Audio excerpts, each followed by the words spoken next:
శ్రావణ మాసంలో ఎంతో పవిత్రమైనటువంటిది, మహిళలందరికీ కూడా ఇష్టమైనటువంటిది వరలక్ష్మి వ్రతం. ఈ వరలక్ష్మి వ్రతాన్ని శ్రావణ మాసంలో ఎప్పుడు జరుపుకోవాలి, ఎలా జరుపుకోవాలి? వరలక్ష్మి వ్రతము శ్రావణ మాసములో వస్తుంది. పూర్ణిమ ముందు వచ్చే శుక్రవారం నాడు వరలక్ష్మి వ్రతం. ఆ వరలక్ష్మి వ్రత కథలో చెప్పబడుతుంది వివరంగా. పూర్ణిమ ముందు వచ్చే శుక్రవారం రోజునే వరలక్ష్మి వ్రతం ఆచరించాలి అని. కనుక ఇప్పుడు ఈ శ్రావణ మాసం 2025 శుక్రవారంతో శ్రావణ మాసం రావడంతో 5 శుక్రవారాలు వచ్చినాయి కదా, 3వ శుక్రవారం ఎట్లా అని ప్రశ్నలు వచ్చినాయి. దాన్ని మేము వివరించినాము, విశ్లేషించినాము. దానికి పరిష్కారంగా అందరికీ వివరణతో కూడినటువంటి సమాచారం అందజేసినాం. అందరూ సిద్ధమైనారు. 8వ తేదీ శుక్రవారం అంటే పూర్ణిమనేమో 9వ తేదీ శనివారం, శ్రావణ రాఖీ పూర్ణిమ. దాని ముందు వచ్చేటువంటిది 8వ తేదీ శుక్రవారం నాడు వరలక్ష్మి శుక్రవారంగా భావించి గౌరవించి ఆ వరలక్ష్మి వ్రతాన్ని 8వ తేదీ నాడు చేయటం శుభకరము. ఈ వరలక్ష్మి వ్రతం ఏ రకంగా చేయాలి అది కూడా సంప్రదాయంగా ఉంటుంది. ప్రతి వసతి గృహములో తల్లిదండ్రులు, అత్తమామలు వాళ్ళ ఇంట్లో ఆచరించిన వాళ్ళు చేస్తూ ఉంటారు ముఖ్యంగా. లేదా కొత్తగా పట్టేవాళ్ళు కూడా పట్టుకోవచ్చు. కానీ అది ఒక సంవత్సరం చేస్తే ఊరుకుండేది కాదు. మన శక్తిని అనుసరించి శ్రద్ధతోటి చేయాలి.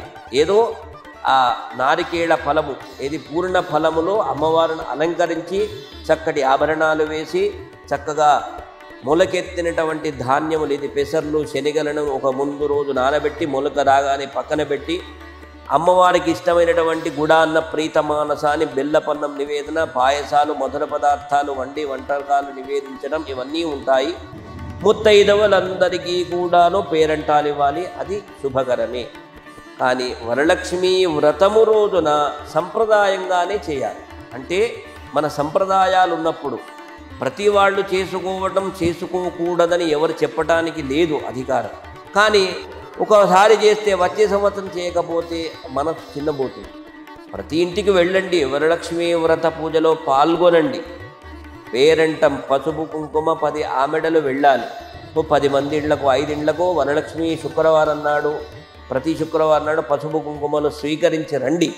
వరలక్ష్మి వ్రత పూజలలో పాల్గొనండి. కానీ వసతి గృహములు చేసుకుంటే అత్తగారు చేస్తే ఆమెకి చేతగాని వయసులో కోడలు తీసుకోవాలి. తల్లిగారు చేస్తే ఆ తల్లి యొక్క వ్రతాన్ని పుత్రికనో లేదా ఈ కోడలో తీసుకోవాలి. ఇది సంప్రదాయంగా చేసేటువంటి వ్రతాలు ఉంటాయి. ఇప్పుడు రాబోయే భాద్రపద మాసములో అనంత పద్మనాభ స్వామి దండలు చేతులకు కట్టుకుంటారు. దీపావళి నాడు కేదారేశ్వర వ్రతాలు, ఇవన్నీ కూడా అందరూ చేయాలి అనేటువంటిది వాస్తవమే. కానీ సంప్రదాయాలు ఉండాలి, మనకు కట్టుబడి ఉండాలి. ఎందుకంటే పూర్వంలో ఉమ్మడి కుటుంబం ఉండేది. ఉమ్మడి కుటుంబంలో 4-5 అన్నదమ్ములు ఉండేది. అందరూ చేసి ఒక మట్టి పాత్రను రక్షించేది. మళ్ళీ ఆ రోజు అందరూ కలిసి సామూహికంగా చేస్తుంది. ఇప్పుడు విడిపోతూ ఉన్నారు. అంటే విడిపోవటం అంటే మళ్ళీ వేరు యొక్క వసతి గృహాలు ఏర్పడుతున్నాయి. వృత్తిరీత్యా, వ్యాపార రీత్యా ఎవరికి వారు ఆ కేదారి వ్రతాలు, అనంత పద్మనాభ స్వామి వ్రతాలు చేస్తారు. ఇది కూడా సంప్రదాయంగా సదాచారంగా వరుస క్రమంలో చేయాలి. కానీ ప్రతి వాళ్ళు చేయకూడదని లేదు. చేసిన తర్వాత మళ్ళీ మధ్యలో ప్రతిబంధకం విఘ్నపరచకూడదు.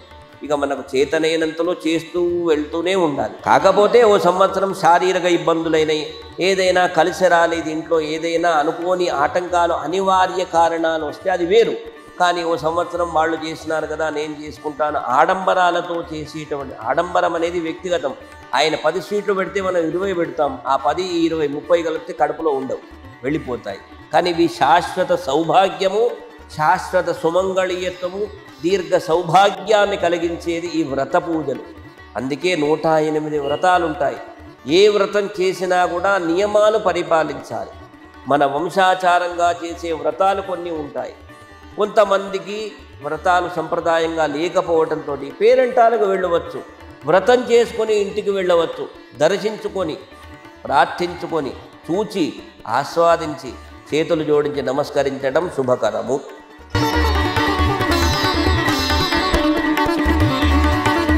కేదారేశ్వర వ్రతము అంటారు, కేదార్ నోములు అంటారు, సత్యనారాయణ స్వామి వ్రతము అంటారు, సత్యనారాయణ స్వామి నోము అంటారు.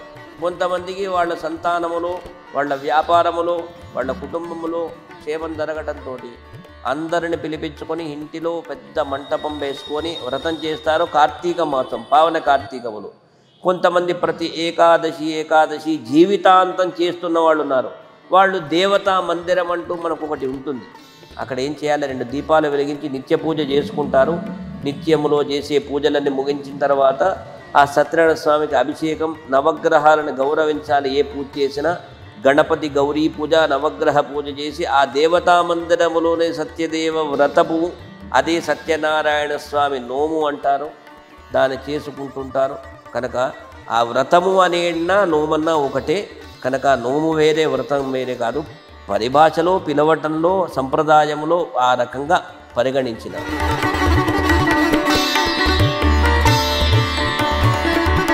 కనుక ఋతుక్రమం అంటారు దాన్ని.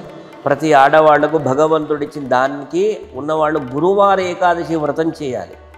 గురువార ఏకాదశి వ్రతం చేయటంతో ఈ రజస్వల సంపర్క దోషాలు పోతాయని కథను పడతారు. అందరికీ సంప్రదాయము సుపరిచితమే, విదితమే. గురువార ఏకాదశి అంటే పూర్ణిమ ముందు ఏకాదశి, 11 ఏకాదశిలో అది నెలకు ఏకాదశి రావాలి. ఏది గురువారంతో. గురువారంతో ఓసారి సంవత్సరములో 1 రావచ్చు, 2 ఏళ్లకు వరుసగా రావచ్చు, ఒకసారి 10 ఏళ్లకు. మేము చాలామంది పట్టణాలలో, నగరాలలో, గ్రామాల్లో చేస్తూ ఉన్నారు. ఇప్పుడు అవగాహన అంటే ప్రతి స్త్రీ, సువాసిని స్త్రీ వివాహానంతరం రజస్వల దోషం పోవటానికి ఈ యొక్క గురువార ఏకాదశి వ్రతం చేస్తే ఆ వ్రత ఫలితం వాళ్లకు దక్కుతుంది. అది వేరు. సరే, ఇప్పుడు అలాంటి బహిష్టు అన్నారే, ఋతుక్రమము వస్తే ఆ వరలక్ష్మీ వ్రతం మన చేతిలో లేదు, భగవద్ నిర్ణయం. కనుక జరగాల్సింది జరిగినప్పుడు మనము అపవిత్రం చేయకూడదు, ఎవరితో ఆచరింప చేయకూడదు. కనుక 4వ రోజు అయిపోయి 5వ రోజు శిరస్నానం, సచేల స్నానం అయిపోయిన తర్వాత గృహశుద్ధి చేసుకొని చక్కగా మళ్ళీ చివరి వారమైనా ఆచరించవచ్చు. దాంట్లో దోషం, ఎందుకంటే మనకు మనమే ఏమైనా అవాంతరం చేస్తే దానికి సందేహ నివృత్తి. కానీ భగవంతుడు ఇచ్చినటువంటి సమయం కనుక దాన్ని మనం అనుకోకుండా అనివార్యమైపోతే మళ్ళొక వారం ఎప్పుడైనా ఆచరించవచ్చు శ్రావణ మాసములో. ధన్యవాదాలు గురువుగారు. ఇంకా తదుపరి విషయాల గురించి మరొక ఎపిసోడ్లో మళ్ళీ కలుసుకుందాం. నమస్కారం. శుభమస్తు, మంగళమస్తు. సర్వే జనాః సుఖినో భవంతు, సమస్త సన్మంగళాని భవంతు.